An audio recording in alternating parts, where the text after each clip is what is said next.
to Journey to Queendom, the sacred space where survival ends and sovereignty begins. I'm your host, Marci J. Duncan, and this is where we lay down the cape of overachievement, code switching, and self doubt, and we pick up the crown of softness, wholeness, and authenticity. In each episode, we're going to peel back the layers of that hustle culture, perfectionism, and we're going to look at the pain too. But we're going to rediscover joy, vulnerability, intimacy, and freedom. This is not just a podcast, it's a reclamation, reclaiming your authentic self. So, if you're ready to stop shrinking and start queening, you're in the right place. Let's begin the journey. So, this chat today is going to be about how I fought, how I hustled, how I survived, and how, I finally chose to live differently. I'm going to share with you how my identity was shaped by hustle culture and survival mode, and how it kept me empty and in a constant loop, almost like I was running on a hamster wheel. So we're going to talk about that. And if ever felt that way, if you've ever felt trapped or stuck in survival mode, and you are at that point or you're getting to that point where it's not the payoff that you thought, what you thought it would be. If that's you, this chat here is for you. Okay, let's get into it. Just go with me here. I'm new to podcasting, and so I have my notes here because I do want to keep myself on track. I am a rambler, so bear with me here. But thank you so much for joining me. Thank you for sharing this part of my journey with me, this journey to Queendom, and I hope that you will join me. All right, so for today's episode, I'm going to talk about becoming. And I know we have a lot of conversation about becoming. I know that Michelle Obama released a book with that title, Becoming. Today, I just want to kind of talk to you about what that means. And also, I want to talk to you about the decision to open the door. Now, if you weren't with me in the last episode, I kind of talked about, I used a metaphor about our past and our trauma being these dark rooms that are closed off and locked. And the general public, even the people that we live with, don't oftentimes have access to those doors. They are bolted closed. And I talked about how you have to open those doors and see what is in the darkness before you can move forward into this new mindset. One of the things that my therapist asked me when we began our journey was, how do you know that you're not the descendant of a queen? And so that's the thing that kind of started this whole journey of me going and unlocking and opening and shedding light on those doors that have been closed for years, and finding out that those closed doors blocked me from seeing myself as that queen, from stepping into that queenness. So I want to talk about those doors. First of all, what it's going to take. It's going to take you confronting your fears. And yeah, that's scary. That is really scary. I have a story about me confronting my fear. If you could just bear with me for a second. Actually, when I became pregnant with my second son, I started dealing with anxiety, really crippling anxiety. And I think I know where that came from. And it came from my husband and I. We were trying to have a baby, towards the beginning of our marriage. And the doctors pretty much said, it's impossible. You have endometriosis. You have so much scar tissue from all of your fibroids. It's not going to work. It's going to be nearly impossible for you to get pregnant on your own. So I'm going to recommend you to try IVF. So we tried IVF. Long story short, It didn't work for us. We miscarried, and it was devastating. It was devastating. And that had been the first time that I had been pregnant since my first son. And my first son was, in his 20s. So I was devastated, as you could imagine. And I dealt with that by pushing it in one of those doors, turning off the light, closing it, locking it up, never to deal with. I don't want to touch it. And from that point, I just had been praying and praying and praying and praying, God, I want to have a baby. I want a family with my husband. I want to fulfill my role as a woman. That's what I was praying at that time. And year after year went by, and no baby, no pregnancy. It would get to the point where every time I would come on my monthly, I would just be in the most foul mood ever. And it wasn't PMS. It was just like angry, right? And we talk about that anger from the first episode, and we're going to unpack that a little bit more too. But I was so angry, right? And then the anger turned into like pleading with God, please, Lord.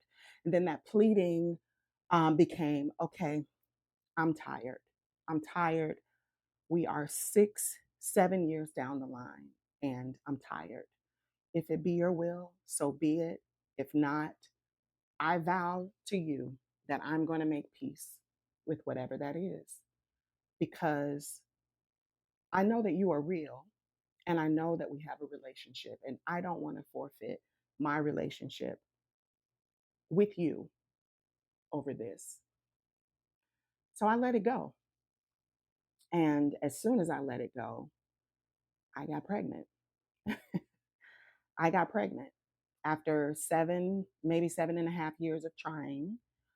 The moment, I decided in my body and my being to let go, that's when it happened. And I say that to say, because that is when I started having anxiety.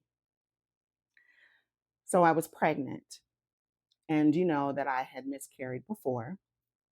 And so I was really afraid that I would not have a full term pregnancy. Of course, those thoughts came through my mind. Constantly, I'm thinking, this isn't going to go well. Something's going to happen. Something's going to be wrong with the baby, on and on and on and on. Meanwhile, I am going back and forth with my spiritual mind saying, God did not give me a spirit of fear. God does not play games. Um, God does not play games with me. He wouldn't give something to me and take it away. I'm just going back and forth in my mind with my spiritual mind, trying to encourage my carnal mind to calm down and to trust God throughout this process. And the main thing I was trusting God for is like, okay, help me, Lord, because there's some small part of my heart that doesn't believe that you will do it for me. And I was honest with God, and I told him that. And I believe I heard him say that everything is going to be fine. And so I held on to that. I held on to that. And of course, times got harder, and that worry, that concern was there. I didn't know, because I had released it. I had given it to God, and I said, okay, I know I'm safe. I'm going to trust you. But there was a part of me, a part of my body that was trying to protect me from heartbreak. And my body went into protection mode. And that's when the anxiety showed up. And it would manifest in a way where I would just be sitting or standing, and it would just wash over me. And so much so that I felt like I had to sit down, like I couldn't catch my breath. And then it would be like, I don't have any breath. I can't breathe. I'm going to die. Right. It would escalate to those kind of levels. You know, I started to sweat, broke out into a cold sweat, and it would just escalate. Now, I'm not really sure how long it lasted, but it definitely felt like 30 minutes. But I'm pretty sure maybe it was just a couple minutes or maybe even a couple seconds. I'm not sure. But that's what started to happen. It didn't stop after my son was born. Evidently, there was still some fear on a follicular level. Like inside of my body that I had pushed over into those doors over there and closed it, that I wasn't really dealing with, because this anxiety still was creeping up and creeping up. And instead of, I'm not going to be full term, the baby's going to, something's going to happen to the baby. Now the baby is here. It went into, I have to keep him safe. What if he dies? What if this? What if that? And count in postpartum. If you know anything about postpartum, for some women, it is horrific. And so the anxiety kept going throughout my postpartum. And my postpartum lasted a while, but push forward to years later, and the anxiety is still present, but it's not as frequent. So I got a diagnosis from the doctor, and this diagnosis was pretty serious. And so it did freak me out a little bit. A part of the journey of getting better was to take regular PET scans. And so I would have to take them every 6 months. When I got the word from the doctor, and I asked him, I said, is this like an MRI where, you kind of like go in this tunnel? He was like, it's easier than that. Don't worry about it. It'll be fine. And he said, here, I'll show you. So he looked up a video and kind of showed it to me. And just looking at the video sent me into an anxiety attack. But it wasn't as extreme. It was like on the inside of me. And it wasn't like he could tell. So I said to him, do you have any medication that I could have, that I could take, so that I can kind of calm down and, go through the procedure? He's like, you're going to be fine. Everything's going to be good. Don't worry about it. So I was like, okay. I show up to do this procedure.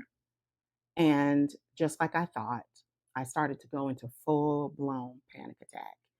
And I was breathing heavy. I couldn't catch my breath. I was terrified, and I felt like I was going to die. The nurse tech there, she was very patient, very kind, and she kind of helped me walk through it. And she said, we can go at your pace. Don't worry. I knew I was going to do it because I had to. I didn't have a choice. But I felt like it had to be on my terms, because it was too much. It was too much for me to just lay down, go in. It just seemed impossible for me. So she worked with me. At first, I said, let me just sit here until I can get my breath together. And she helped me. She gave me some water. And then I said, okay, I'm going to lay down now. But please do not press any buttons to push me in that thing.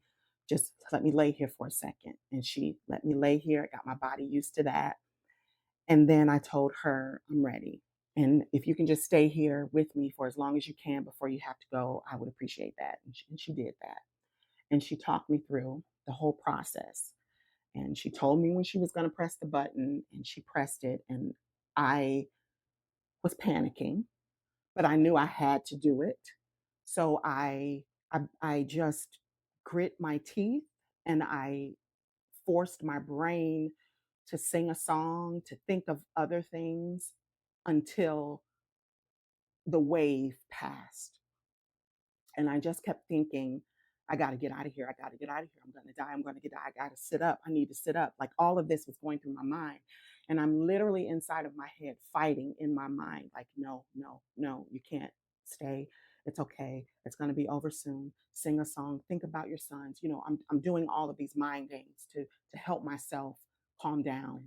And eventually my heart rate went down, and I was able to complete the procedure. And I was like, I don't know how in the world that I'm going to be able to get through this every 6 months. So I took it to my therapist, and we started to do some work around this fear. And she tried this procedure called BDMR. I think that's what it's called, where you put these headphones on and you put these sensors on your fingers. And every time you hear a tone, you tap the finger on the side of the ear that you heard. So, same hand, same tone in the ear. You just push it. And what it's supposed to do, I gathered, was to help you focus and tap in on a physical level, because we're engaging the brain, we're engaging the ears, and we're engaging the tactile response. So we have a lot of things that we're engaging at the same time. Anyway, we started going through this activity. What we discovered, it wasn't necessarily the machine that I was afraid of. It was the fact that I was laying on my back with my arms over my head and I could not move and I could not get up. And that was astounding to me. The correlation that my brain made to this set of circumstances. My brain said, she's in danger. Let's protect her. And it sent my nervous system overload. It just completely rushed to protect me, to say, Marci, get up, get out, run, right? That was the message that my brain was sending to my body because of a connection from that closet, that dark closet, the door that I shut and that I don't visit, that I didn't want anybody else to visit. That was where the key was. That key unlocked where that fear came from and originated. So then I was able to understand and send a new message to my brain that this machine is not that memory. It's not that traumatic experience. I am safe. I am safe. I am not in danger. And from that moment, that realization, that work that I did with my therapist, I was able to go through the PET scan with no problem. I was able to go through the PET scan with no problem. And still to this day. It used to be, friends, that when I thought about that machine, I would go into a panic attack. But that doesn't happen to me anymore because of the courage to visit those dark corners, to open up those doors that have been closed for years and years and years and deal with the fear, deal with the trauma. I had to go there. And of course, this journey, this part of the journey is not over, right? But it absolutely started with confronting the fear of the past. And we're going to keep referring to that as we move through these episodes because that is a underlying theme that kind of goes throughout this journey that I have to keep revisiting. So this stage of fear, right, connected to these moments, then I was able to explore other doors that needed to be open that has me in survival mode. And what is survival mode? Survival mode is when you are going through as if you are in danger, that there is a threat, and you have this constant feeling that I have to put out fires. I have to be present. I have to do this. I can only depend on myself. I can't trust anybody else to take care of this. It has so many tentacles, survival mode does. It breeds mistrust. It breeds lack of communication. It also shuts down vulnerability and intimacy. It has so many dangerous tentacles that were in play in my life. I had to figure out all the ways in which I was tangled up in survival mode. I experienced a small measure of freedom with that PET scan. And that was the spark I needed to untangle survival mode from my life. I tasted that freedom and I wanted that freedom. I wanted it all the time. And that's when the second part of this journey began. And that is taking apart the superwoman, denouncing the superwoman, taking apart and peeling back the levels of survival mode, operating out of scarcity. That's where I needed to start because that was the portion that was entangling me from seeing myself as the queen, as the soft, beautiful, feminine woman that I am. But that had been shoved away because I was surviving these traumatic events, doing what I needed to do to make it happen, to get by, bear down, deal with it, and get through. And that became a reoccurring theme in my life that did not only have repercussions in my relationships, but also in my body, in my body. And we'll talk more about that in our next episode.